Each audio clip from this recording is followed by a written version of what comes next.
También. ¿A quién le van?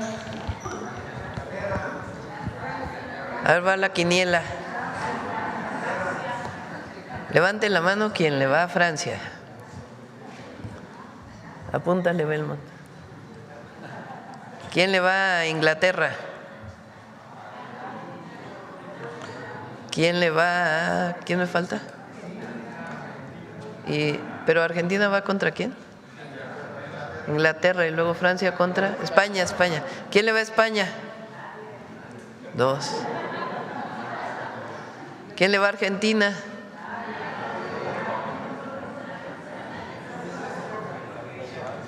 Por ahí hay uno que sí levantó la mano y todos voltean a ver, ¿no? Siéntense, por favor. Bueno, ahí está la quiniela. Ya próximo domingo la final, ya vamos a saber. Martes y miércoles, ¿no? Semifinales. Bueno, el día de hoy vamos a hablar de infraestructura educativa, de la inversión que estamos haciendo en escuelas. Como saben, tenemos varias acciones y programas para la educación pública en el país.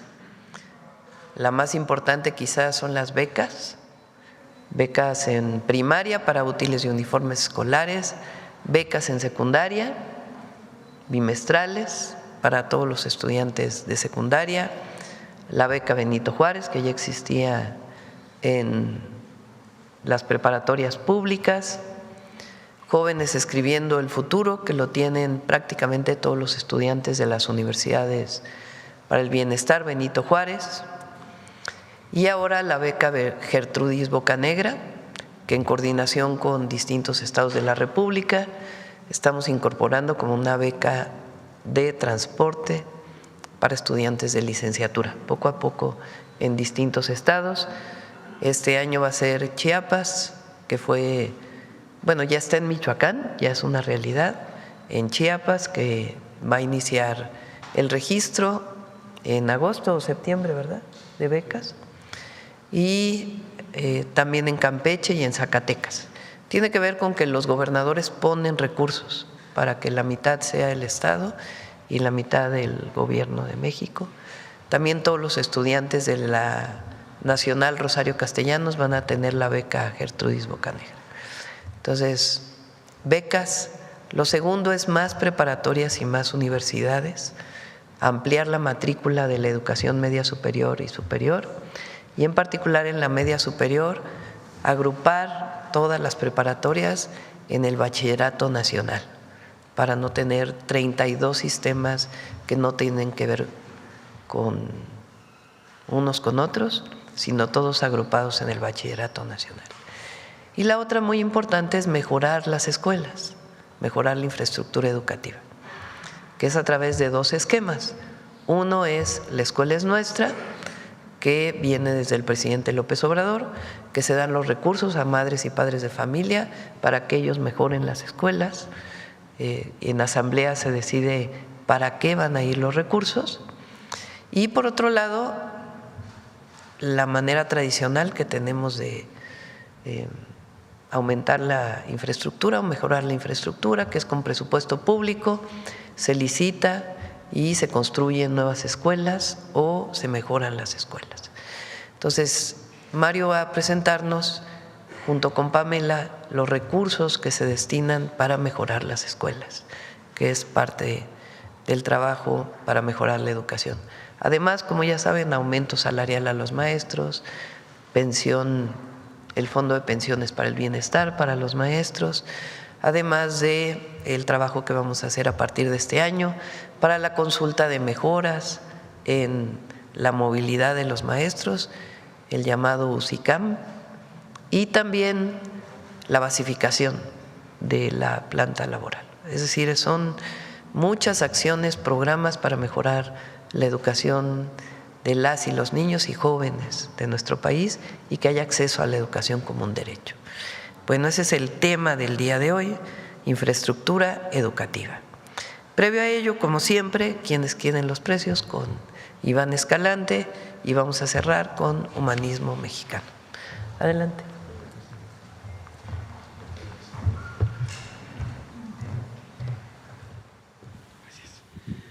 Muy buenos días a todas y a todos. Vamos a iniciar con una información muy relevante. El día de ayer incluso se envió un comunicado conjunto por parte de todas las instituciones que le damos seguimiento a la estrategia para la estabilización del precio del diésel. Recordar que hace algunas semanas la presidenta de la República, la doctora Sheinbaum, encabezó una reunión con todo el sector gasolinero para hacer una serie de acciones para disminuir el precio del diésel a menos de 27 pesos por cada litro. Hasta ahorita el 80% de estas estaciones de servicio cumple con el acuerdo. ¿En qué consiste este acuerdo por parte de las instituciones del Estado mexicano? Se mantiene la aplicación de estímulos a partir del IEPS. 2, en coordinación con la banca y las emisoras de vales se disminuyen las comisiones por pago con tarjeta y medios electrónicos. 3, Pemex reduce precios en sus terminales de almacenamiento y despacho y suma más gasolineras a su transporte de última milla, bajando el costo del flete hacia las estaciones de servicio. Y 4, se refuerza la seguridad y se optimizan las cadenas de suministro en todo el país. El 20% restante corresponde a estaciones de servicio que venden el diésel por encima de un margen razonable y nosotros vamos a continuar vigilando este mercado para garantizar una competencia justa. Aquí tenemos y ponemos a su disposición un QR para consultar las estaciones de servicio que están vendiendo, como aquí lo comentamos, por arriba de un margen razonable. Adelante. Y en este sentido le damos seguimiento al monitoreo del precio de diésel. Está la semana pasada el precio promedio nacional en 27 pesos con 10 centavos, destacando esta Pemex operadora Río Colorado en Hermosillo, Sonora, que vende en 26 pesos con 95 centavos. Y miren, el margen de ganancia por cada una de las regiones en ningún caso está arriba de 1 peso con 50 centavos por litro de diésel. Le vamos a poner una palomita.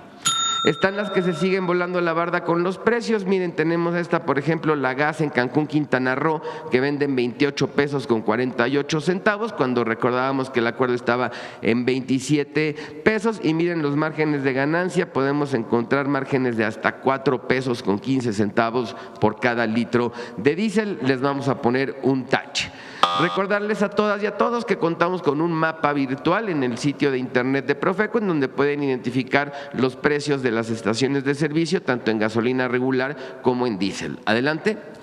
Bien, y la semana pasada se publicó, de acuerdo con el Índice Nacional de Precios al Consumidor, que en junio la inflación general se ubicó en 3.37%, su nivel más bajo desde diciembre de 2020, con lo que suma 3 meses consecutivos a la baja. Como ven, en marzo estaba en 4.59%, abril bajó a 4.45%, mayo bajó a 3.94% y en junio 3.37%. La Profeco participa en nuestros esfuerzos mediante el monitoreo permanente de precios de productos de primera necesidad y combustibles. Y vamos a destacar algo que incluso muchos articulistas, analistas financieros destacaron como 2 de las estrategias más importantes para la disminución de la inflación. Uno es la permanencia del PASIC en 910 pesos la canasta y la estrategia para la estabilización de los precios tanto de gasolina regular como de diésel. Adelante. Aquí ponemos unos ejemplos de cómo ha disminuido los precios de productos muy importantes que integran la canasta y otros que no la integran, pero que también han presentado disminuciones importantes de precios. Y aquí tenemos, con respecto a mayo del mes pasado, una disminución en el precio del kilo de jitomate de casi 39%, estando actualmente en precio promedio 25 pesos con 5 centavos. Tenemos la disminución también del kilogramo de chile jalapeño en casi 14%, ubicándolo en 24 pesos 36 centavos, precio promedio.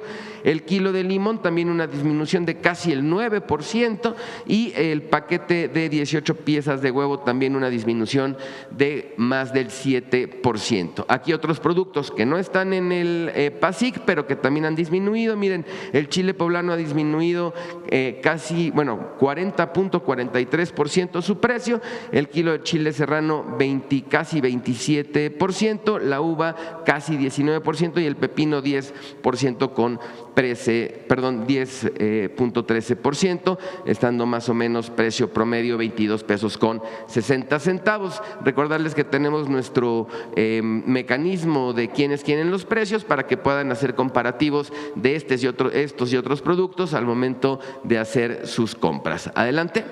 Bien, aquí está el seguimiento del precio justamente de nuestra canasta básica. Tenemos la más barata, Chedraui Aguascalientes, 748 pesos con 50 centavos. Le vamos a poner una palomita. Y la más cara, Walmart Culiacán, que miren, nada más se pasa por 30 centavos, 910 con 30, y por eso le vamos a poner un tache. Nuestro tradicional comparativo de tres ciudades, Álvaro Obregón, Ciudad de México, la más barata, Mega Soriana San Jerónimo, 800 pesos con 80 centavos, le vamos a poner una palomita, y la más cara, La Comer El Olivar, 862 con 20, también palomita. Pero vean, estos casos a veces no son tan comunes, en que todo nuestro monitoreo y las ciudades que estuvimos monitoreando dan como precio menos de los 910 pesos. En Morelia, Michoacán, Bodega Horrera Morelia Este, 788,50, palomita, y La Comer aquí en Morelia, 891,20, también palomita. Saltillo, Coahuila, Soriana Hipercos, la más barata, 826,40, palomita, y la más cara, Ley Praderas, 906,40, también palomita. Siguiente. Gracias, en la revista del Consumidor se realizó un estudio de calidad de margarinas y mantequillas, se analizaron grasa, sodio y contenido energético de 43 productos, tanto de margarinas como de mantequillas, pero miren, existe esta idea de que la mantequilla muchas veces es mucho más cara que la mantequilla. Aquí ponemos dos ejemplos del mismo gramaje: mantequilla 22 pesos con 97, margarina 19.33, poco más cara la mantequilla, pero accesible para las familias mexicanas. Aquí algunas de las diferencias: el tipo de grasa, en mantequilla es grasa de leche y el origen son, productos lácteos, y las margarinas son grasas vegetales modificadas como de soya, maíz, palma o girasol, y son elaborados, como lo decíamos, con aceites vegetales. Ahí está el código para que puedan consultar toda la revista del Consumidor y así poder acceder a este y a los demás artículos de nuestra edición de julio. Adelante. Finalizamos con nuestros consejos Profeco de la semana. 1. El 80% de las estaciones vende el diésel por debajo de los 27 pesos por litro. Antes de cargar, identifica cuáles sí cumplen con el acuerdo y elige la mejor opción. 2. Los precios de algunos productos de la canasta PASIC siguen bajando en beneficio de la población. Utiliza el quienes quieren los precios para encontrar establecimientos con precios justos. 3. Mantequilla y margarina no son lo mismo, difieren en su origen y tipo de grasa. Compara antes de comprar con el estudio de calidad de la revista del Consumidor de julio. Nuestras redes sociales, la página de internet y el número del consumidor. Muchas gracias, presidenta. Buenos días. Gracias, Iván. Mario. Pamela primero. Adelante, Pamela.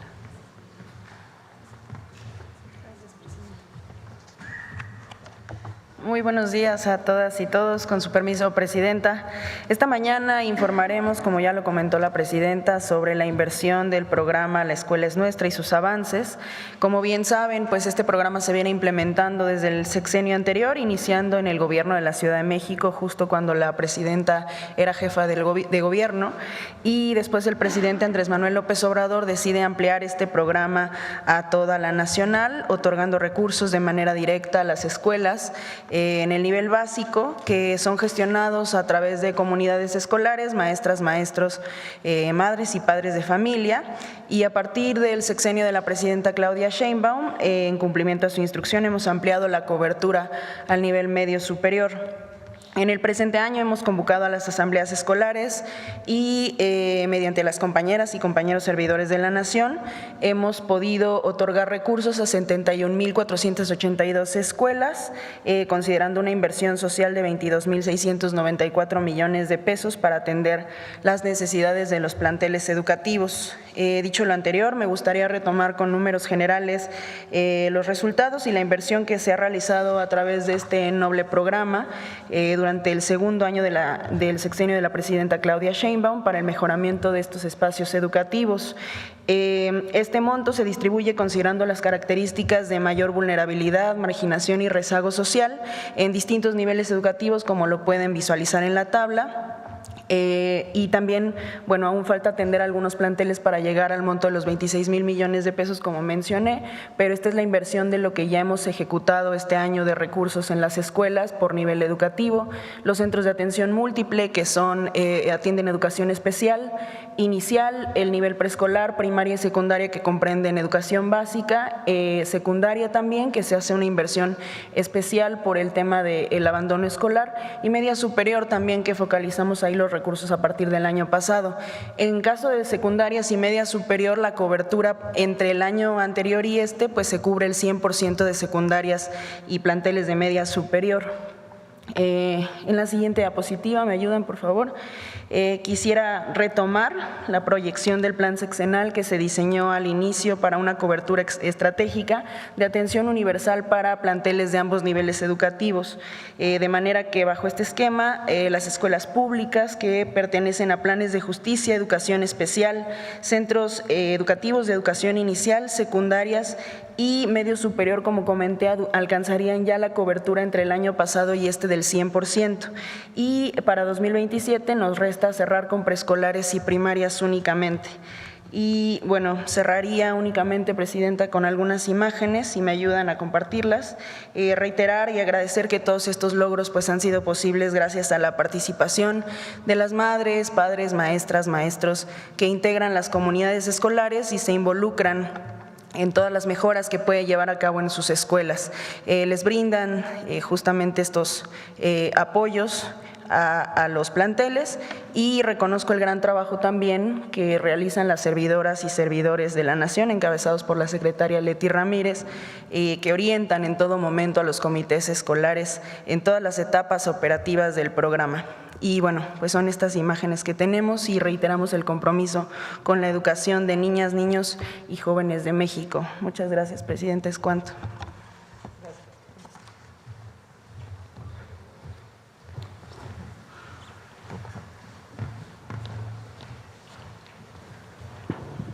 Buenos días a todas y a todos. Con su permiso, Presidenta, vamos a presentar el agregado de inversión en infraestructura. La escuela es nuestra, es uno de los principales que llega a todas las escuelas de educación básica en el país y de media superior. Bueno, el total que tenemos en educación básica, la escuela es nuestra, más otros recursos que ahora vamos a describir, es una inversión para este año de 37,715 millones de pesos. Para media superior, la preparatoria, 10,916 millones, y para superior, 9,783, con un total de 58,415.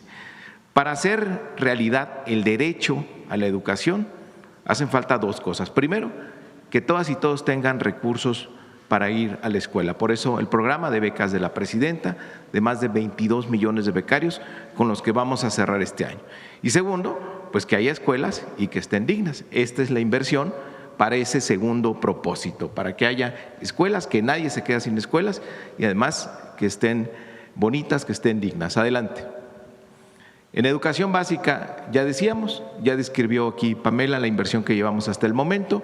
En la escuela es nuestra, el 100% de media superior se cumple este año, así como de secundarias. Ya completamos a todas las escuelas públicas. Además, hay recursos adicionales, 15,000 millones, que son vía FAM, que es inversión para las entidades federativas para construir y darle mantenimiento a las escuelas, dando un total de 37,715. Y ahí los beneficiarios son todas y todos los niños en educación básica, más de 22 millones. Adelante. En educación media superior, ahí tenemos el programa más ambicioso de crecimiento de espacios. Como ustedes saben, tenemos la meta de 200,000 lugares del año pasado y este año son 156,000 nuevos lugares, más los que hicimos el año pasado. Tenemos para este 2026, ya lo hemos presentado, 485 acciones que incluye 31 nuevos planteles del Bachillerato Nacional entre bachilleratos tecnológicos y bachilleratos generales, además de 80 ampliaciones. Estos son bachilleratos que están ya en funcionamiento y que tienen mucha demanda y hay que crecerlos, con aulas y con talleres. Tenemos 4 reconversiones de secundarias y los nuevos bachilleratos. Este nuevo sistema que va a iniciar este año, los bachilleratos nacionales Margarita Maza, 370, ubicados principalmente en zonas urbanas con una gran densidad poblacional. Estamos atendiendo a través del Bachillerato Nacional Margarita Maza, el Plan Integral del Sistema Nacional de Bachillerato, el Plan Michoacán por la Paz y la Justicia, el Plan Integral de la Zona Oriente del Valle de México, el Programa General Lázaro Cárdenas y el Programa de Atención a las Causas, estos municipios donde hay una alta incidencia delictiva y donde la presidenta ha tenido como estrategia ir a las causas, abrir espacios en las escuelas para que ningún joven se quede sin la posibilidad de estudiar.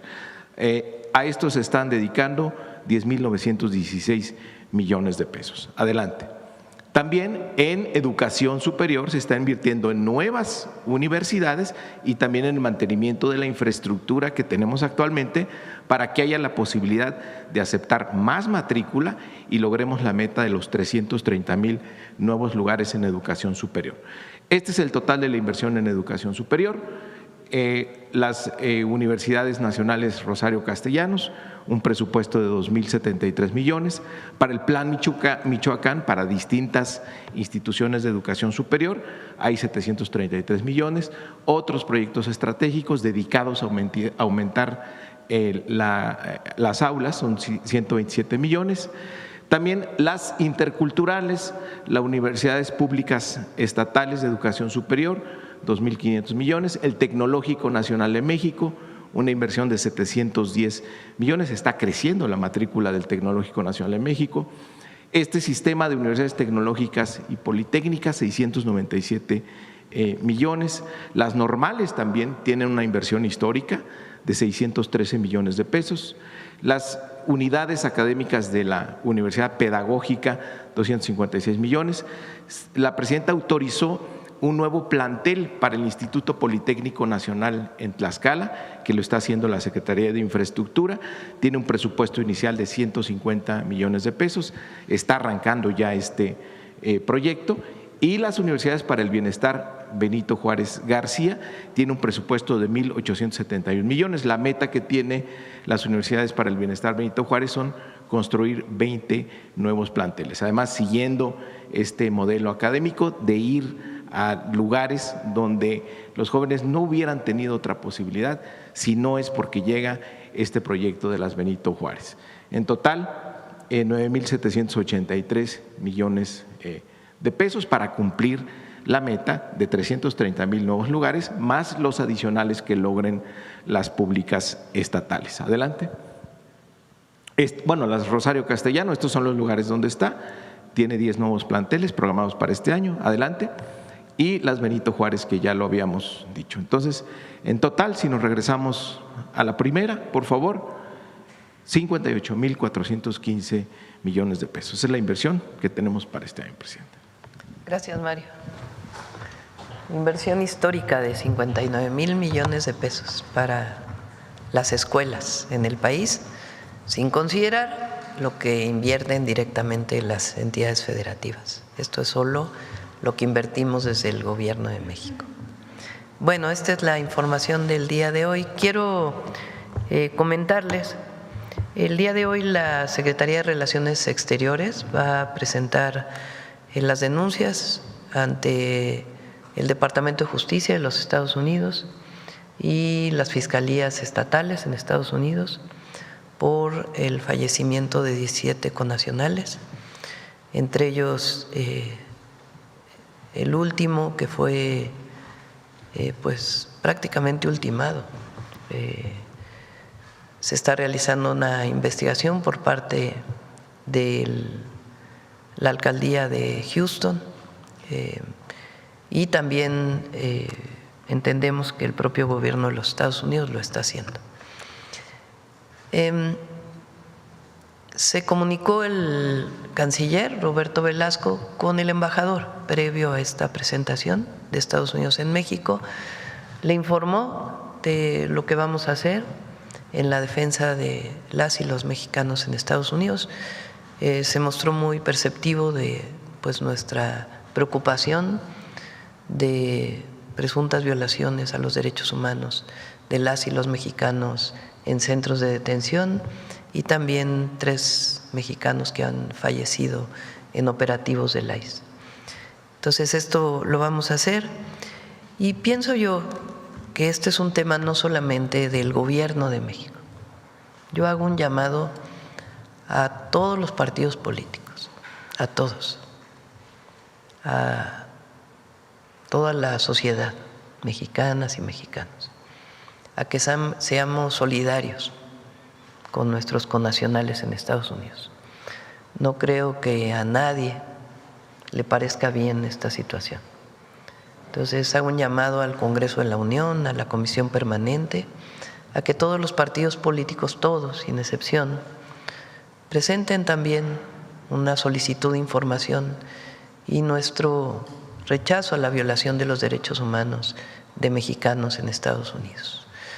Y a todos aquellos que lo quieran hacer, porque desde mi perspectiva no es solamente un asunto del gobierno de México, aunque tenemos una responsabilidad en demandar la preservación de la vida y la protección de los derechos humanos de las y los mexicanos en todo el mundo y particularmente en Estados Unidos, sino es un asunto de todas y de todos los mexicanos.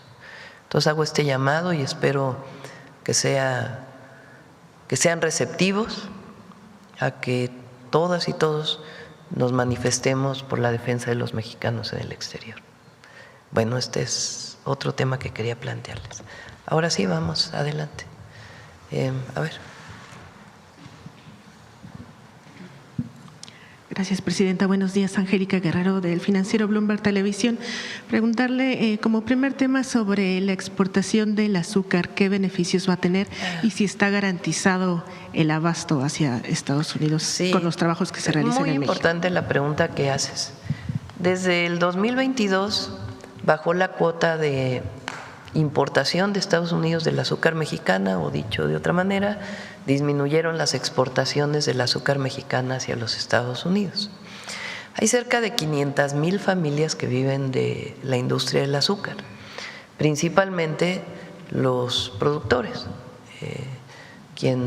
los dueños, los ejidatarios y los productores de la caña, después los ingenios azucareros y después quien comercializa, que muchas veces son los propios ingenios y si no también quien comercializa el azúcar. ¿Qué pasó durante estos años, desde 2022 hasta el 2026? Como disminuyó a prácticamente una cuarta parte de lo que se exportaba, o una quinta parte de lo que se exportaba a Estados Unidos, el azúcar mexicana, entonces hubo mucha producción en México que no tenía salida. ¿Quién consume azúcar? No solamente el consumidor final que compra su producto para la elaboración de la alimentación en las viviendas, sino las refresqueras, los que hacen dulces, la comida para alimento animal también utiliza azúcar y la comida para alimento humano. Ese es, digamos, el mercado en general del azúcar en México.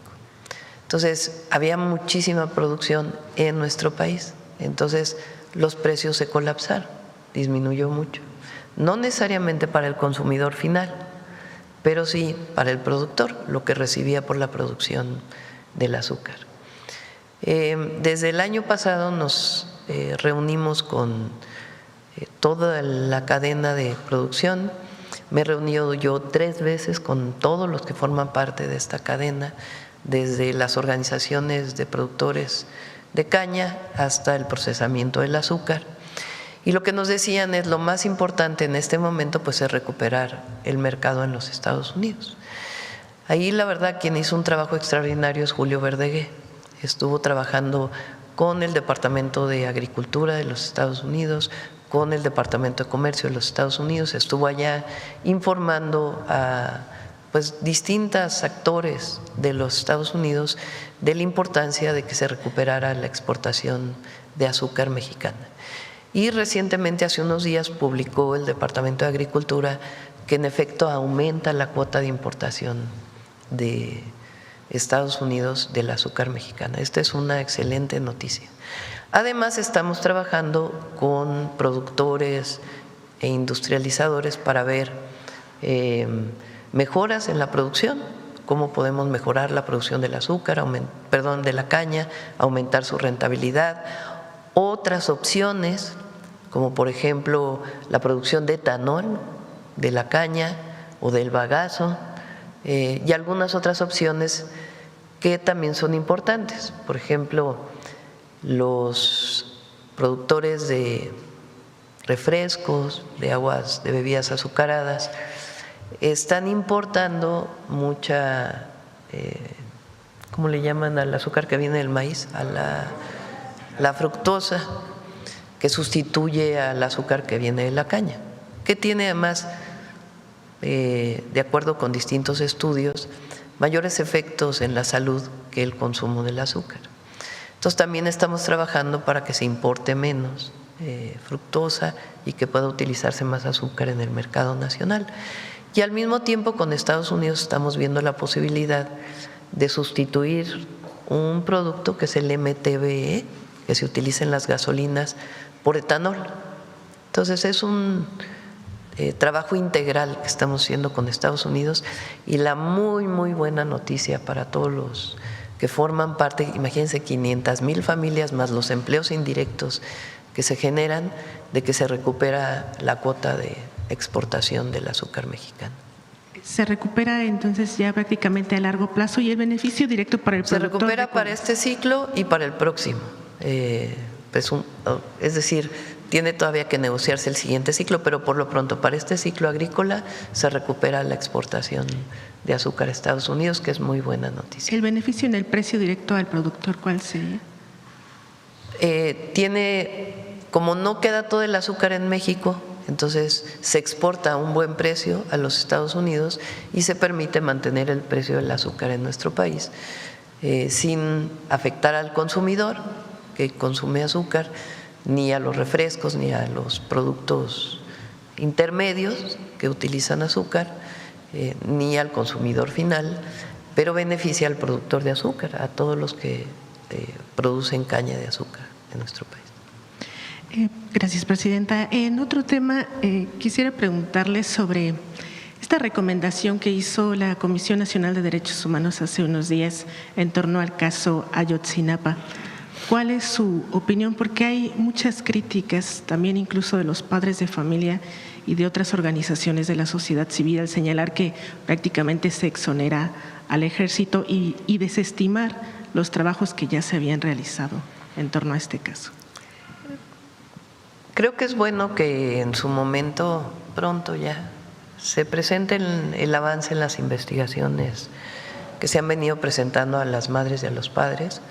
Se está esperando algunas otras diligencias por parte de la Fiscalía para poder avanzar en qué pasó, la verdad y la justicia, y dónde están los jóvenes. Ese es lo más importante para nosotros y el compromiso con madres y padres de familia.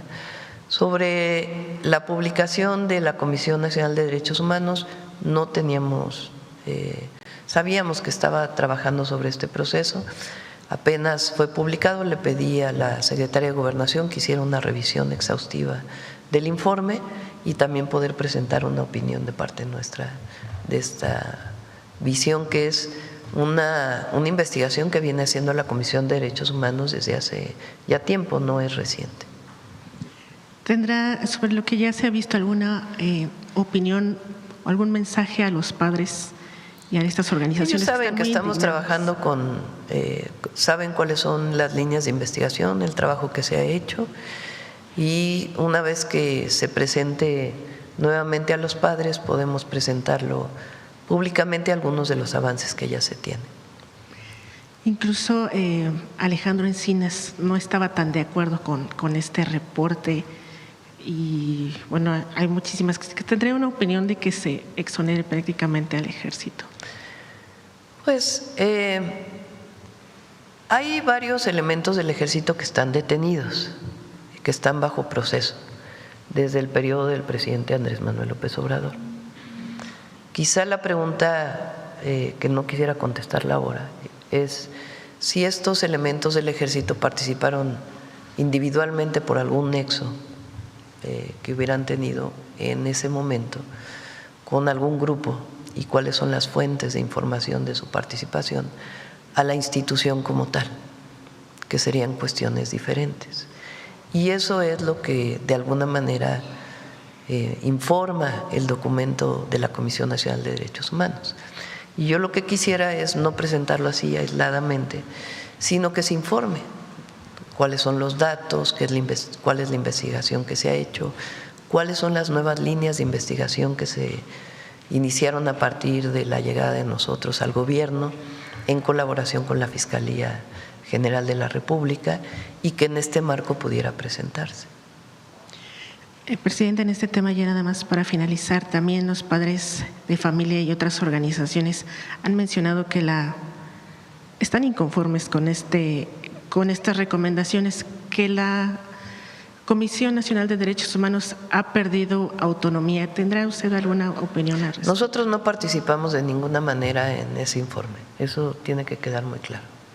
El Gobierno de México, es más, no sabíamos que lo iban a publicar la semana pasada. Entonces, nosotros no participamos de ninguna manera en el informe. Eso no quiere decir que pudiéramos estar de acuerdo o no en partes del informe o en su visión completa. Por eso le pedí a la Secretaría de Gobernación que hiciera este análisis. Lo más importante para nosotros es, evidentemente, la solidaridad con las madres y los padres y esclarecer esto que es una herida no solo para madres y padres de familia de los 43 estudiantes de Ayotzinapa, sino para México. Poder esclarecer qué pasó, cómo pasó, la verdad, la justicia y también encontrar a los jóvenes de Ayotzinapa. Gracias, Presidenta. Y ya por último, en último tema, sobre las últimas declaraciones del ex embajador Ken Salazar, ha dado algunas entrevistas. Si tiene alguna opinión, también él menciona que él se intentó comunicar con el expresidente López Obrador en repetidas ocasiones, pero que ya no obtuvo una respuesta en algunas de sus declaraciones. Bueno, hay varias cuestiones interesantes en la entrevista, no la he terminado de ver, para serles franca, me pasaron ayer ya el documento completo, la transcripción de la entrevista para poderla revisar, pero hay cuestiones muy interesantes. Él, por ejemplo, dice que no tenía ningún indicio de que el gobernador de Sinaloa pudiera estar involucrado en algún vínculo delincuencial. Menciona también que él respeta mucho al presidente Andrés Manuel López Obrador y que no tenía tampoco nada que le pudiera haber indicado que hubiera habido alguna protección del gobierno de México durante el sexenio del presidente López Obrador, algún grupo delincuencial, dicho por el ex embajador. Y sobre el tema ya directamente del caso del avión que lleva a estos dos delincuentes a Estados Unidos, tiene una versión que es contradictoria con la versión que se presenta por parte de la exposición de esta aeronave en una feria, como si hubiera sido una operación del FBI. Entonces hay una contradicción ahí que la explicamos muy claramente la semana pasada y que tiene que seguirse investigando y por eso la Fiscalía está en este proceso. Pero es muy interesante lo que él dice respecto al gobernador de Sinaloa y respecto al presidente Andrés Manuel López Obrador y su gobierno. Entonces, es importante que todos escuchen esta entrevista porque no tiene nada que ver con lo que la oposición y muchos adversarios nuestros hablan ahora y antes de vínculos o del narcogobierno, como dicen. el embajador claramente, el ex embajador claramente está diciendo no tenía conocimiento. Y todos sabemos, porque fue público, que a partir del episodio del avión, pues el presidente públicamente dice ponemos en pausa la relación con el embajador por la injerencia que pudo haber tenido Estados Unidos en ese momento, en ese hecho, porque resulta grave que pudo haber habido una injerencia más allá de la detención de los delincuentes. Y como lo planteé yo el viernes, de cómo pudieron haber hecho acuerdo con una parte de un grupo delincuencial contra otro, y que esto siempre lleva a más violencia, distinto a que se hubiera operado junto con el gobierno de México, distinto hubiera sido. Pero es interesante la entrevista del ex embajador. Entonces, ¿su gobierno está conforme, por ejemplo, con estas declaraciones que hizo? Pues no es si estamos conformes o no estamos conformes, es lo que él dice y se toma como tal, y es importante pues que le escuchen todos para que conozcan la opinión del ex embajador respecto al gobierno del presidente Andrés Manuel López Obrador, porque un periódico sacó hace unas semanas, el Reforma, solamente una parte del libro donde decía que un empresario le había dicho a él que estaba preocupado por la detención del Mayo Zambada. Y después él dice en la entrevista, no, bueno, pues ese fue un dicho de alguien que decía, pero yo no tengo ninguna prueba. Tampoco tengo pruebas del involucramiento del gobernador y con licencia del estado de Sinaloa. Lo dice claramente. Entonces, es el ex embajador durante el periodo del presidente López Obrador, o el embajador durante el periodo del presidente López Obrador. Gracias, presidente. Vamos de este lado. A ver, el compañero de lentes que está en la 1, 2, 3, cuarta fila. Gracias, presidenta. Discúlpame que no recuerdo tu nombre. Alejandro Alemán, a sus órdenes, de Diario Plaza Juárez y de Enlace Mexamérica. Retomando este planteamiento del ex embajador, le quisiera pedir un comentario respecto al fallecimiento la semana pasada, bueno, al aniversario del fallecimiento de Muñoz Ledo. Muñoz Ledo planteó, y eso se salió en el Senado, en la discusión, planteó durante una reunión de la COPAL que López Obrador, pues una figura controversial, Muñoz Ledo, había hecho un pacto con la delincuencia y inclusive le advierte que ese pacto no puede ser transeccional, que no puede aspirar a hacerlo de esa manera.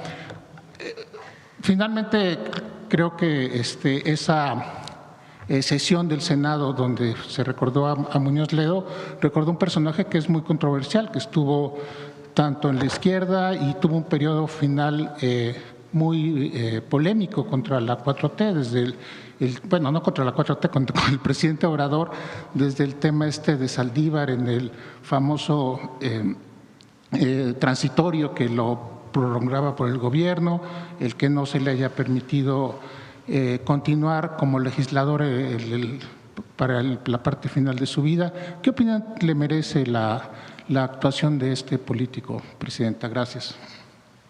Es muy difícil hablar de una persona que ya falleció.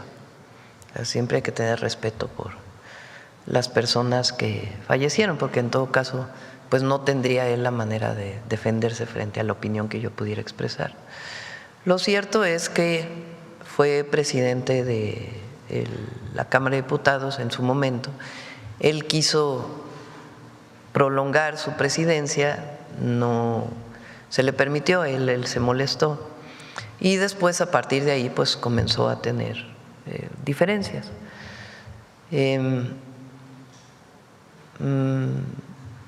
Me parece que las últimas participaciones de él hablaban más desde su enojo. Él también quiso ser embajador, finalmente no fue embajador, más desde su enojo que frente a una prueba que él pudiera tener. El gobierno del presidente López Obrador no tuvo ningún vínculo con la delincuencia organizada, ni nosotros tampoco lo tenemos. Nosotros actuamos permanentemente con una visión distinta a la de los gobiernos anteriores, dentro de la ley, haciendo detenciones con carpetas de investigación. Y la muestra pues es las detenciones que hubo durante el periodo del presidente López Obrador y las que hemos hecho nosotros. Nosotros no establecemos pactos criminales con nadie, ni con delincuentes comunes, ni de la delincuencia organizada, ni de cuello blanco, como era en el pasado. Entonces, e incluso el ex embajador habla de ello, de que él no tuvo ninguna prueba en su momento, y de nosotros, que ni cubrimos a nadie, ni hacemos pactos criminales con ningún grupo, y eso lo sabe la gente. Muchas gracias, Presidenta. En un segundo tema, en relación a esta, pudiéramos decir, esta escalada, esta nueva forma en la que el gobierno mexicano está afrontando la defensa de los mexicanos, ampliándola pues, porque ya son varios niveles, no solo es el asunto diplomático, sino que ahora se escala a nivel de las fiscalías estatales, se escala a nivel de la demanda comercial. En fin, esto está marcando un cambio en la relación México-Estados Unidos, un cambio que… No marca ningún cambio. Yo creo que es obligación de cualquier gobierno establecer una defensa de sus connacionales en el exterior. No marca una condición en la que queremos afectar la relación entre México y Estados Unidos. Pero imagínense si fuéramos omisos. Pues yo digo, este es un asunto de todas y todos los mexicanos. No es solo de la presidenta, no es solo de la Secretaría de Relaciones Exteriores. Yo imagino que a ustedes, más allá de ser periodistas, como mexicanos les indigna que un mexicano fallezca en un centro de detención sin explicación de por medio, o que se diga fue suicidio sin explicación clara de por medio, o este último caso, si me recuerdas el nombre, porque de Lorenzo Salgado, en donde generó indignación en Estados Unidos, por parte incluso del alcalde de Estados Unidos en Houston. Es un caso que genera indignación a todas y a todos los mexicanos. Por eso yo digo, no se trata de generar conflicto, ni mucho menos, pero tampoco puede uno, como gobierno y como mexicanas y mexicanos, decir no vayamos a decir nada porque no vaya a ser que haya algún problema con la relación con el gobierno del presidente Trump. No, tenemos relación en términos del comercio, tenemos relación con la seguridad, pero tenemos que levantar la voz cuando hay violación a los derechos humanos de nuestros connacionales y llevar acciones. Y en eso deberíamos estar de acuerdo todas y todos los mexicanos. No importa nuestra posición política, no importa nuestra posición económica, no importa si somos del sur, del norte o del centro.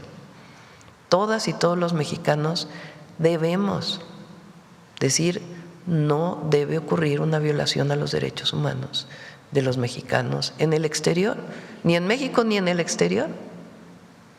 Entonces, por eso digo, yo conmino, yo hago un llamado a que la Comisión Permanente, todos los partidos políticos, hagan un llamado a la protección de los derechos humanos de los mexicanos en Estados Unidos, porque genera indignación ver las imágenes de este mexicano, de cómo fallece.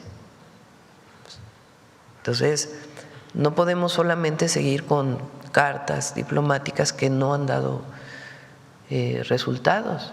Entonces, por eso pasamos a decir que investigue el Departamento de Justicia a quien resulte responsable. Igual los departamentos de justicia o las fiscalías estatales en donde ocurrieron estos hechos. Y también la carta al Alto Comisionado de Derechos Humanos de Naciones Unidas, pidiéndole también su intervención en este caso. Eso no tendría por qué lastimar la relación con el gobierno de Estados Unidos. Y aquí sí debería de haber unidad de todas y todos los mexicanos. Puede haber muchas cosas en las que no estemos de acuerdo, pero no veo por qué el proteger a los mexicanos en el exterior no sea algo que nos unifique. Entonces, por eso hago el llamado. Quien no quiera firmar este llamado, pues en todo caso que explique por qué.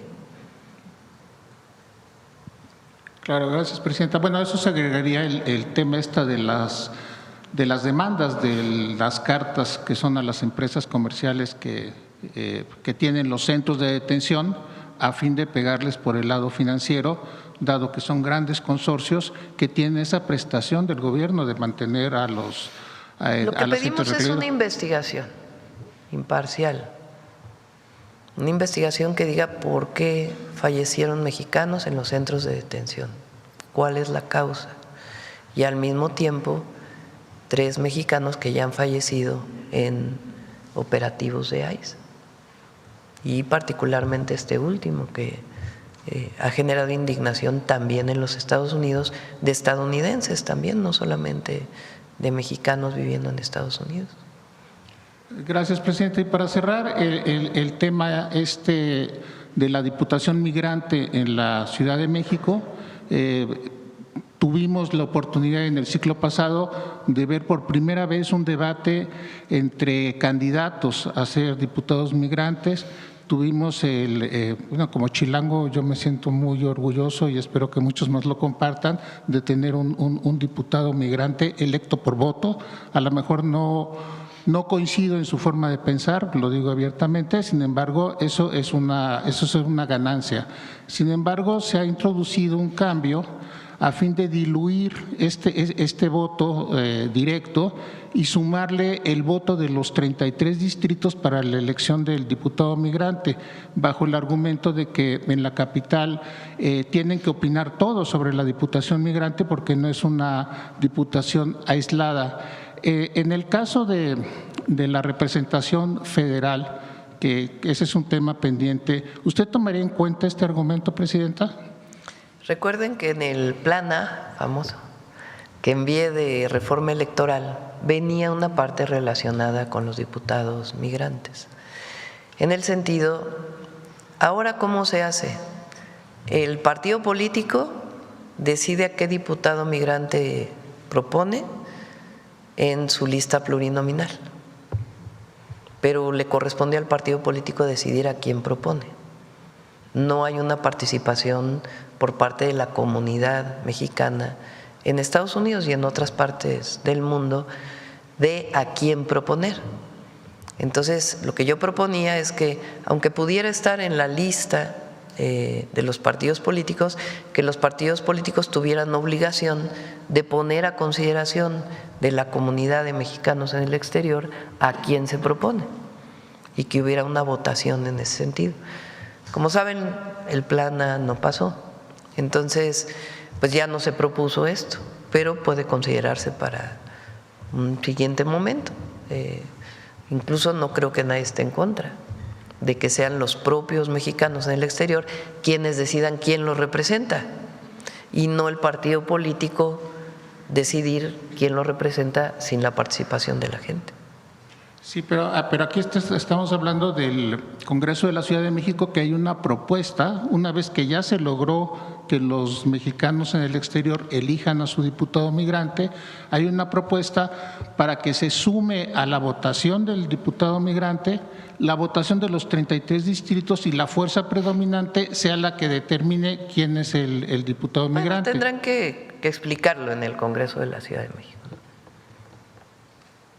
Bueno, lo único que le puedo puntualizar sobre este tema digamos, es lo que está de fondo, que es importante, es bajo qué mecanismo participan los mexicanos en el exterior, que son 40 millones por lo menos en Estados Unidos, o 38 millones, dependiendo de cómo se contabilicen, y las generaciones y los que tienen doble nacionalidad.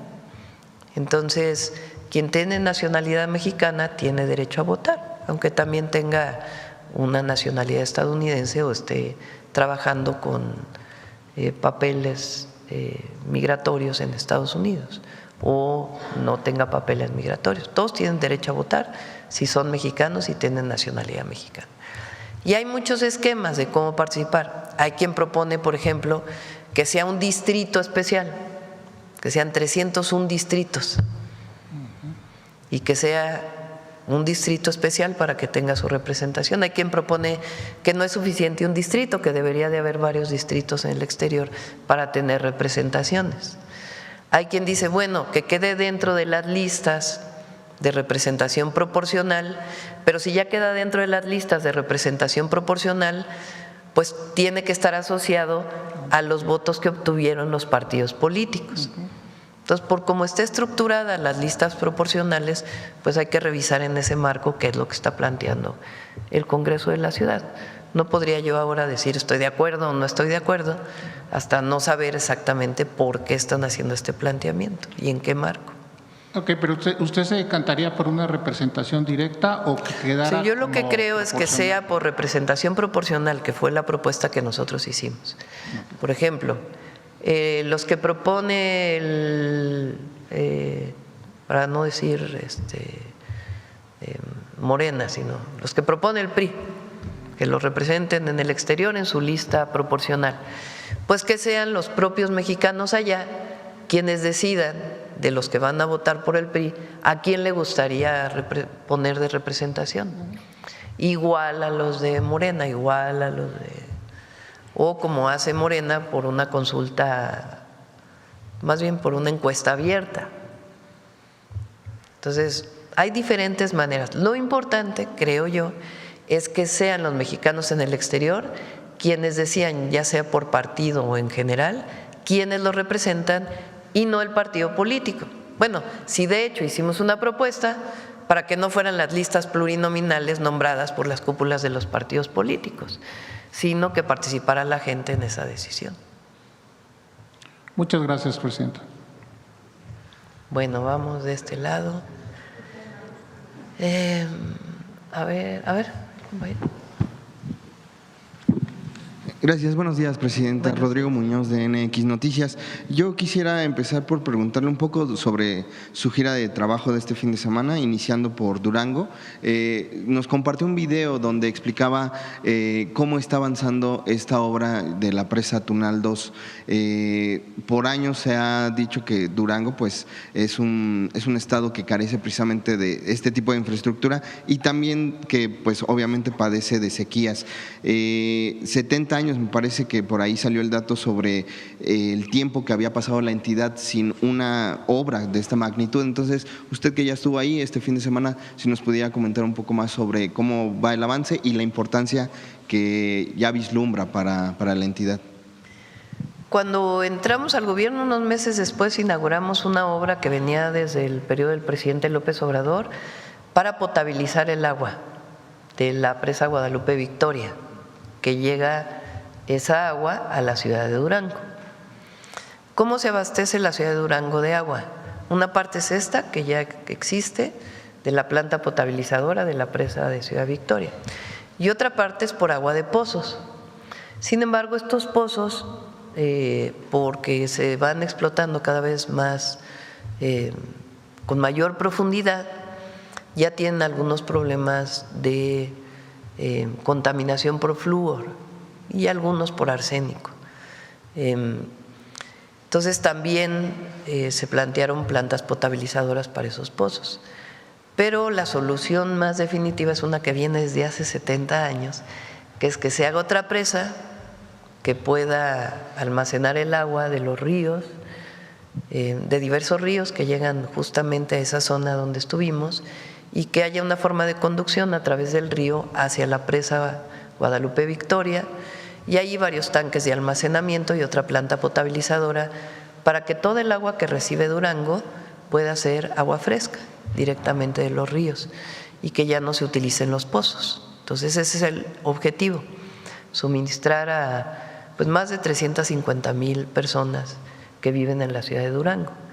Esta es una demanda histórica de los gobernadores de Durango y de la población de Durango de hacer esta presa, y nosotros tomamos la decisión de hacerla y va muy avanzada, y la verdad es una zona además de una belleza natural extraordinaria. Entonces ese sitio va a quedar muy hermoso porque además de la belleza natural que existe, pues va a quedar una laguna a partir de la presa. Entonces también va a permitir incluso hacer ecoturismo en esas zonas para los ejidos de la zona, que ya en su momento estaremos platicando con ellos. Pero lo más importante es que va a llegar agua de buena calidad a los habitantes de Durango. Claro, gracias, presidenta. Y también, así como este video, nos compartió otro el viernes después de su evento de la tarde sobre esta supervisión que está realizando también del tren México-AIFA, si nos puede comentar un poquito. Más bien del AIFA, recuerden que estamos haciendo varios trenes. Ciudad de México, existía el tren Ciudad de México-Lechería. Ese tren lo operaba una empresa privada, principalmente junto con Banobras, la empresa CAF, una empresa española. Después, el presidente López Obrador empezó, y nosotros lo terminamos, fueron pues casi año y medio de construcción todavía con nosotros, de Lechería al Aeropuerto Internacional Felipe Ángeles, le inauguramos hace poco. Ese tren además ayuda muchísimo no solamente a los que van al AIFA, sino a varios municipios del Estado de México, que hoy tienen esta forma de comunicación moderna, rápida, muy cómoda y segura. Entonces, ahora está Ciudad de México, AIFA, y estamos construyendo el AIFA Pachuca, que también va a beneficiar a otros municipios del Estado de México y a otros municipios del Estado de Hidalgo, desde Tizayuca hasta la ciudad de Pachuca. Esa obra va al 37% ya y pensamos inaugurarla a finales, bueno, el segundo semestre del 2027, esa obra. Por otro lado, estamos haciendo la Ciudad de México-Querétaro. Esa también esperamos inaugurarla el segundo semestre del 2027. Y después estamos haciendo Querétaro hacia Nuevo Laredo, que ya se está construyendo algunas partes y este año se licitan otras. Y también estamos construyendo Querétaro, Guadalajara, pasando por la ciudad de Irapuato y de León, en Guanajuato. Y esas también van muy avanzadas, que son los informes que se presentan aquí. El tren es una forma de comunicación muy especial. Primero, la comodidad, la seguridad, la rapidez. Pero a diferencia del avión, donde vas Ciudad de México, Nuevo Laredo, Ciudad de México, Monterrey, pues vas conectando ciudades. Entonces es una comunicación que no solamente es su origen y su destino final, sino los poblados, las ciudades que van conectando. Entonces se vuelven también formas de comunicación locales. Y al ser formas de comunicación locales, pues se fomenta el desarrollo en esa zona. Muchas estaciones de ferrocarril que existían cuando existían los ferrocarriles de pasajeros, que después fueron privatizados con Zedillo, pues representaban una economía local muy grande, muy, muy grande. La estación, la alimentación que reciben los pasajeros, en fin, todo lo que se desarrolla alrededor de una estación de tren. Entonces, no solamente es la conexión del origen y el destino final, sino el desarrollo que se genera a partir del ferrocarril. Entonces, por eso la recuperación de trenes para nosotros no solo es una forma de transporte, es una nueva visión del desarrollo de nuestro país, que vincula nuevamente, como fue en su momento, estados, poblados, permite trabajar en un lugar y vivir en otro, porque tienes una forma de comunicación ágil y segura. Entonces el tren es algo maravilloso, lo recuperamos con la Cuarta Transformación porque había sido privatizado y además emociona mucho en las comunidades la llegada del tren. Presidenta, esta supervisión se da justo, bueno, al menos el video lo publicó unos minutos después de este recibimiento que le da al agrupamiento Yumari de México, que fue a Venezuela. Por ahí estuvo la embajadora precisamente de Venezuela, no sé si tuvo la oportunidad de hablar con ella, si le pidió algún apoyo extra de momento. Y sí, está en contacto Roberto con la presidenta de Venezuela, la presidenta encargada de Venezuela, y vamos a buscarla también esta semana para ver qué más necesitan para apoyarlos. Fue muy emotivo el evento realmente, porque no solamente es el profesionalismo de los rescatistas del ejército mexicano, de los médicos y enfermeras que fueron también, sino la entrega y el humanismo con el que hacen su trabajo. Y fue muy emotivo escuchar las palabras de la embajadora, del general secretario y pues de las personas, de todos los miembros del agrupamiento Yumare que fueron a Venezuela. Y vamos a seguir ayudando en todo lo que podamos, siempre vamos a ayudar a los pueblos hermanos que sufren. Muchas gracias, presidenta. Buen día. Gracias. Bueno, vamos, yo creo que ya terminamos, ¿no? Ahora estuvo pronto, muy rápido. Bueno, vamos a ver la compañera.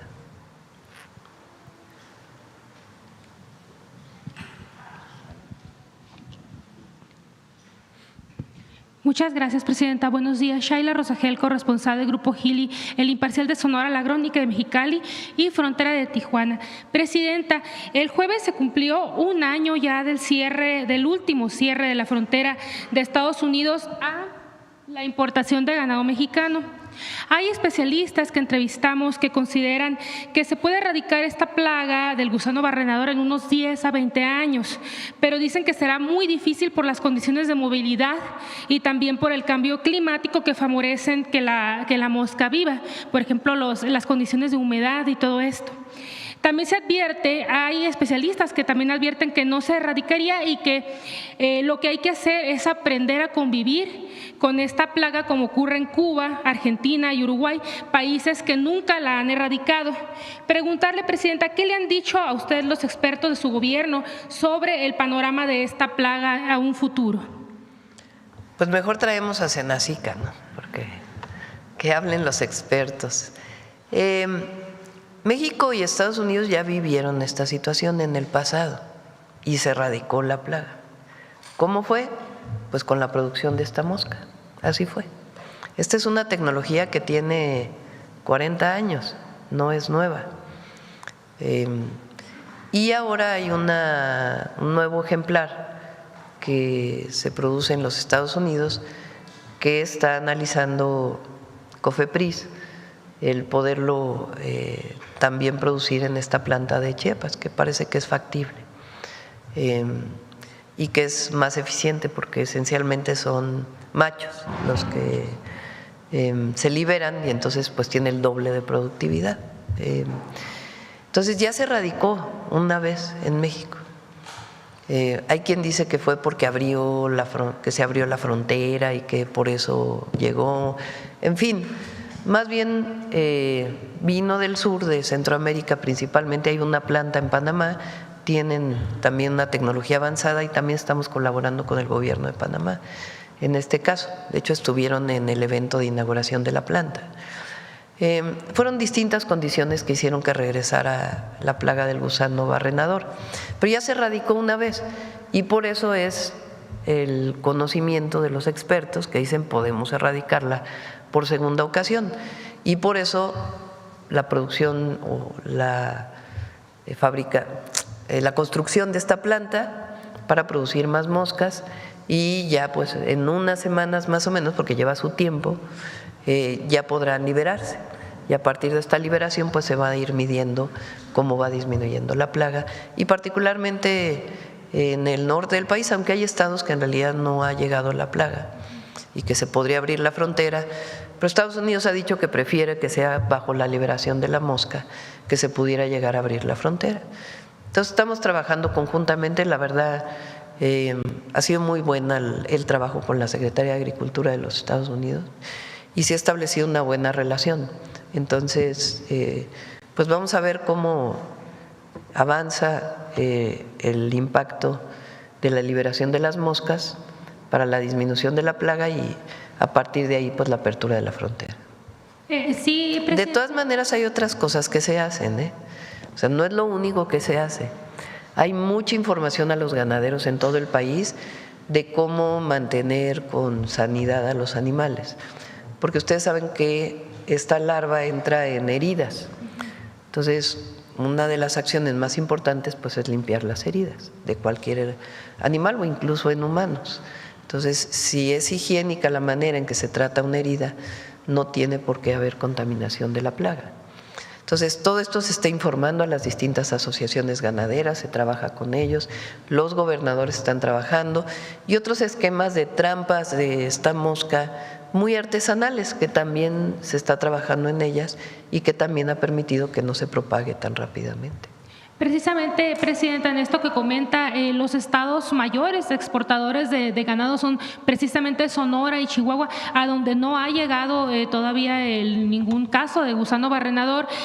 Los ganaderos desde un inicio, desde los primeros cierres de la frontera de Estados Unidos, han insistido en que no es necesario el cierre de la frontera, incluso les llegó a Estados Unidos la plaga sin necesidad de que fuera el ganado, ¿no? el que llevara esta plaga para allá, estos casos que hay allá del gusano barrenador.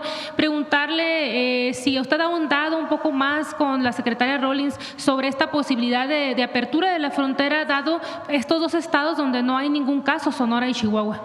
Sí, se trabaja, Julio Verdeguer sigue atento a este caso y Columba López también, y en comunicación con la secretaria Rawlings. Obviamente nosotros quisiéramos que se abriera la frontera desde el primer momento. Es una decisión unilateral de los Estados Unidos. ¿Qué hemos hecho frente a ello? El control de la plaga, incluida la construcción de la planta, y además hemos dado apoyo a los ganaderos, particularmente de Sonora, Coahuila y Durango, y es probable que este año se pueda ampliar a otros estados para que se produzca carne y en todo caso pueda exportarse carne de buena calidad. Entonces, va muy avanzado el caso de Sonora y también ha avanzado el caso de Durango. Coahuila va más retrasado, pero van muy avanzados estos dos. Y la verdad es que México aumentó la exportación de carne en el último año. Y esto no solamente afecta a México, afecta a los ganaderos de Estados Unidos, dicho por la propia secretaria Rawlings. Este cierre de la frontera también afecta a los ganaderos de Estados Unidos, que son quienes engordan y después producen carne en los Estados Unidos. Incluso ha aumentado el precio de la carne. Pero ellos han tomado la decisión por protección de cerrar la frontera. Entonces, pues nosotros, ¿qué tenemos que hacer? Pues buscar el diálogo, la comunicación permanente para que se abra lo más pronto posible y trabajar para erradicar la plaga.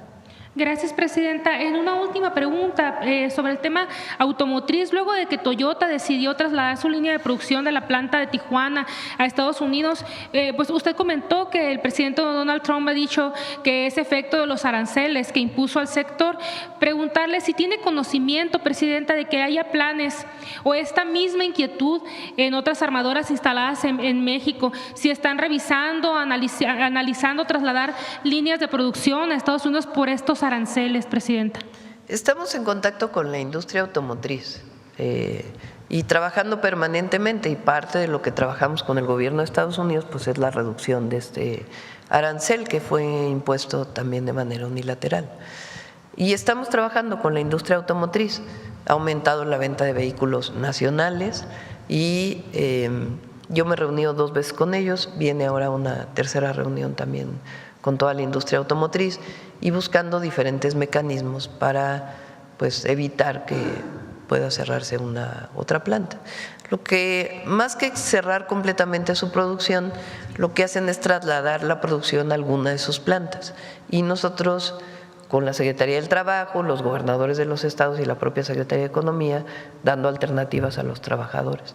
Ahora no es algo que vaya a ser de un día a otro, es un planteamiento de por lo menos unos 4 o 5 años para trasladar la planta y esperamos pues que avancen las negociaciones con Estados Unidos de este arancel. Pero hasta la fecha no han tenido ustedes inquietudes de otras armadoras de que quieran trasladar líneas de producción. Hasta la fecha no, al contrario. Hay una armadora, vamos a presentarlo de esta la otra semana, que se quiere instalar en México. Por cierto, ahorita me acordé, este fin de semana se hizo un traslado muy importante de vehículos de, no sé si es Kia la empresa o Hyundai por el interoceánico. Llegaron a Salina Cruz y salieron por Coatzacoalcos.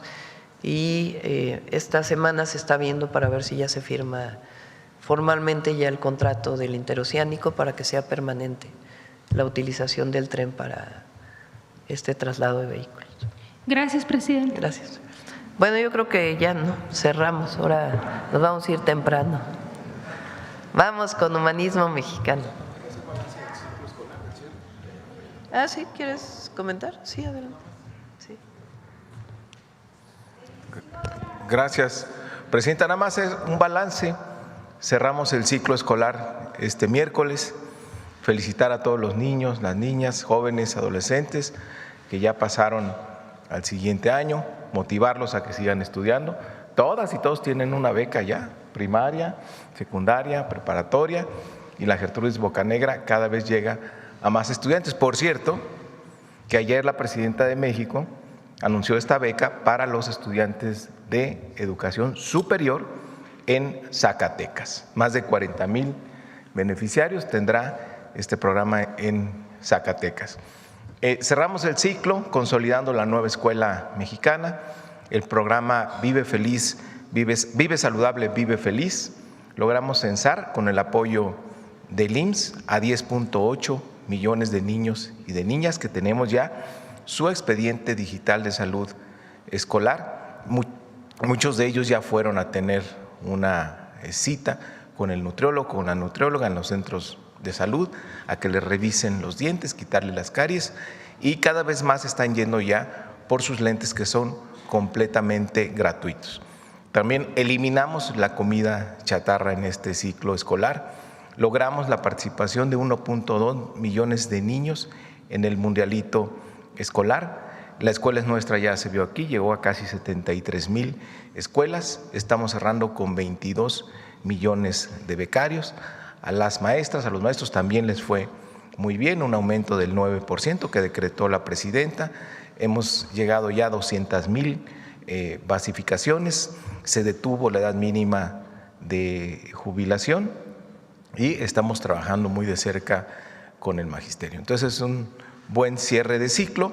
Nos vemos el 31 de agosto para los niños y las niñas, regresar a clases, los maestros una semana antes, el 24, porque vamos a iniciar los trabajos de la consulta escuela por escuela. Entonces sigue avanzando la nueva escuela mexicana y se sigue haciendo realidad el derecho a la educación que promueve la presidenta de la educación, y como dice la presidenta, les va a desear felices vacaciones a todas y todos. Secretario, ¿y los maestros de prepa en línea también serán basificados? Es un programa diferente. Los programas, los prepa en línea, pues son maestros también que pueden dar horas. Entonces se rompe un poco el concepto, pero sí tienen beca los de preparatoria en línea. En el caso de las escuelas, de los estados donde hubo paro, ¿cómo se repuso la clase? Sí, en cada entidad tuvieron programas emergentes para actualizar a los niños y que no tuvieran ninguna pérdida. De hecho, tuvimos un cierre muy intenso de este ciclo para que se aproveche hasta el último día de clases, y para el siguiente calendario la entrega de calificaciones la vamos a poner una semana antes del cierre, que será por ahí del 9 de julio.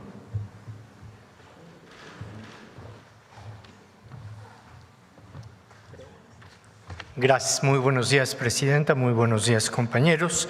Este próximo 15 de julio se va a conmemorar el 159 aniversario de la restauración de la República.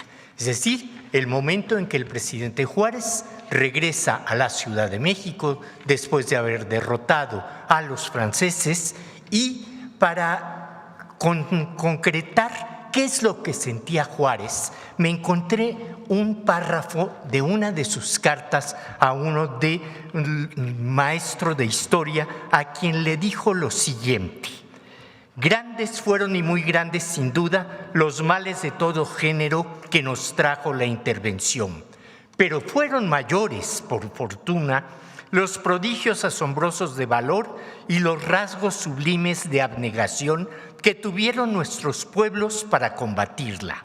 Y gracias a ese esfuerzo supremo del más puro patriotismo, la nación ha recobrado con toda gloria su independencia y goza de paz completa bajo las instituciones republicanas que las maquinaciones monárquicas del viejo mundo intentaron derrocar. Veamos esta cápsula que recupera un momento histórico que fue muy diluido durante muchos años por la importancia que tiene. Es la segunda transformación de México, la restauración de la República. El 17 de julio de 1867, Benito Juárez hizo su entrada triunfal a la Ciudad de México, después de 4 años de peregrinar por el país representando al gobierno nacional perseguido y asediado por los invasores extranjeros. A su paso, la multitud lo vitoreaba y ovacionaba, celebrando el triunfo de la República y de la soberanía de la nación. Fueron años de guerra, de sacrificio y de resistencia. Decía Juárez que Hidalgo nos enseñó que el pueblo que quiere ser libre lo será. Juárez era el depositario de la voluntad de un pueblo decidido a ser libre, soberano e independiente. En un manifiesto, Juárez señaló: salió el gobierno para seguir sosteniendo la bandera de la patria por el tiempo que fuera necesario, hasta obtener el triunfo de la causa santa de la independencia y de las instituciones de la República. Juárez se convirtió en símbolo de la lucha y de la resistencia contra los franceses. Al triunfo de la República, la alegría se apoderó de los habitantes de la capital. Los carteles, las pancartas y los arcos del triunfo que se montaron a lo largo de su recorrido hacia Palacio Nacional repetían un solo mensaje: del pueblo a Juárez. Así el pueblo le rindió homenaje. La victoria también le pertenecía a los pueblos y comunidades que le dieron cobijo y que resistieron sin cesar. La intervención francesa ha sido uno de los más grandes desafíos para la nación. A pesar de la desigualdad de fuerzas, México demostró al mundo que su soberanía no era negociable. Así Juárez nos dejó una lección sobre el significado de la defensa de la soberanía, aún en las circunstancias más difíciles. Así lo plasmó en una carta dirigida a Matías Romero en 1865, donde Benito Juárez rechazó la entrega de territorio nacional a cambio de ayuda militar estadounidense. Que el enemigo nos venza y nos robe si tal es nuestro destino, pero nosotros no debemos legalizar ese atentado, entregándole voluntariamente lo que nos exige por la fuerza. Si Francia, Estados Unidos o cualquier otra nación se apodera de algún punto de nuestro territorio y por nuestra debilidad no podemos arrojarlo de él, dejemos siquiera vivo nuestro derecho para que las generaciones que nos sucedan lo recobren. Malo sería dejarnos desarmar por una fuerza superior, pero sería pésimo desarmar a nuestros hijos privándolos de un buen derecho, que más valientes, más patriotas y sufridos que nosotros lo harían valer y sabrían reivindicarlo algún día. Aquel 15 de julio de 1867, Juárez afirmó que la victoria fue un triunfo de la República que lo han alcanzado los buenos hijos de México, combatiendo solos, sin auxilio de nadie, sin recursos, sin los elementos necesarios para la guerra. Han derramado su sangre con sublime patriotismo, arrostrando todos los sacrificios antes que consentir la pérdida de la República y de la libertad. En ese reconocimiento también nació la doctrina Juárez, que integró a nuestra política exterior la defensa de la autodeterminación de los pueblos, de la soberanía nacional y del respeto entre países. Ese día, Juárez estableció uno de los principios que ha trascendido en el mundo y en la historia: que el pueblo y el gobierno respeten los derechos de todos. Entre los individuos como entre las naciones, el respeto al derecho ajeno es la paz. La soberanía es la expresión más alta de la dignidad de un pueblo y México ha sabido defenderla, ayer y hoy, con la fuerza de sus instituciones, la convicción de sus ideales y el valor inquebrantable de su gente. Ese es el legado juarista al humanismo mexicano. Gracias. Buen día.